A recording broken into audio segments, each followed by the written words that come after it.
चूंकि आप राम जी के जीवन को इतने बेहतर तरीके से समझा रहे हैं, तो ये एक सवाल है जो इस वक्त हो सकता है बहुत अप्रोप्रिएट नहीं हो कि बहुत सारे लोग ये कहते हैं कि राम जी ने सीता जी के साथ न्याय नहीं किया। ये जो कहते हैं, मैं ये कहूँगा कि उन्हें पढ़ना लिखना चाहिए और अपनी समझ बढ़ानी चाहिए। जो न्याय नहीं करता है वो राम होता ही नहीं है। तो मैं पहले एक फार्मूला आपको दे दूँ। एक शब्द चलता है हमारे यहाँ वस्तुओं को तोलने के लिए। अब तो डिजिटल तराजू आ गई, पहले बाँट चलते थे, मान कहते हैं उनको।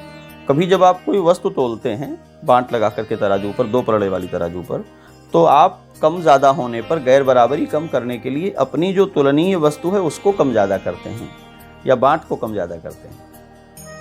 आपने 1 किलो का बाँट लगाया और 1 किलो चीनी चढ़ाई आपने तोलने के लिए, और वो बराबर नहीं हो रही है, तो उसको बराबर करने के लिए चीनी कम ज़्यादा करेंगे या बाँट को कम ज़्यादा कर देंगे? आप सदैव तुलनीय वस्तु को ही कम ज़्यादा करेंगे, मान कभी कम ज़्यादा हो ही नहीं सकता है। श्री राम पुरुषोत्तम हैं। यदि हम राम के ही सही गलत होने को लेकर के कुछ संदेह में चले जाएंगे तो जीवन में अल्टीमेटली सही क्या है कभी तय ही नहीं होगा। तो हमें श्री राम को सही गलत करने के तो विकल्प ही नहीं है, हमें समझने के लिए केवल अपनी चीज़ें चुननी है। तो पहली बात तो ये कि भगवान के 1000 नामों में एक नाम है न्याय। श्री राम न्याय करते नहीं हैं, श्री राम मूर्तिमान न्याय हैं। अर्थ ये है कि उनमें अन्याय कभी संभव ही नहीं है, तो उन्होंने अन्याय किया ये ठीक बात नहीं है। अब इसको हम जानकी जी के संदर्भ में ले आते हैं, जिनके पूर्वजों ने अनेक विवाह किए हैं, ये परंपरा थी, और स्वयं जिनके अपने पिता ने 3 विवाह किए, वो श्री राम सारा जीवन अवसाद और शोक में चले जाने पर भी जानकी के बिना दूसरा विवाह नहीं करते हैं। क्या ये नारी सम्मान नहीं है? जहाँ महाभारत को आप देखेंगे तो अपनी पत्नियां होते हुए भी सारे पांडव जब गए वन यात्रा में, तो वनवास काल में ही उन्होंने सबने अलग अलग विवाह कर लिए, सबकी पत्नियां हो गई। पत्नी पे भरोसा न करना। अभी मैं उसी पर तो आ रहा हूँ। श्री राम ने पत्नी पर भरोसा नहीं किया, ये बात कैसे पता चली? ये तो लोक मन से आई हुई रूढ़ ही है ना।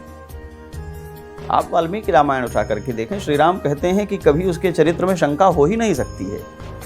लोकप प्रवाद का निवारण करने के लिए, अब कहेंगे लोकप प्रवाद को स्वीकार क्यों किया? आज राजनीतिक जीवन की सबसे बड़ी चुनौती क्या है? समाज से उनके ऊपर एक आरोप आता है और वो कहते हैं हम इस आरोप का खंडन करेंगे, कोर्ट जाएंगे, कोर्ट ने हमको अभी तक दोषी साबित नहीं किया है, लोगों के आरोप को हम सही नहीं मानते, और तब हम उससे चाहते हैं जनप्रतिनिधि से कि भाई आप क्यों ये कर रहे हैं? अगर आरोप है तो आरोप का सम्मान करिए, आप इस्तीफा दीजिए, आप पीछे हटिए, निर्णय होगा तब देखा जाएगा। और श्री राम ने एक स्टेप आगे बढ़ करके यही किया है कि अगर आरोप आ गया है तो हम किसी न्यायालय में नहीं जाएंगे, क्योंकि हम तो स्वयं न्यायालय हैं। यदि हमने समय ले लिया, यदि हमने सीता को महल में बनाए रखा, यदि हमने उस आरोप को दबा दिया, तो इतिहास दर्ज करेगा कि ये तो शक्ति के द्वारा किया गया, ये तो सत्ता है, इसने आरोप सुने नहीं। और श्री राम ने आरोप सुन करके अपना बलिदान दे दिया। तो आज हम प्रश्न कर रहे हैं कि पत्नी को स्वयं से दूर कर दिया।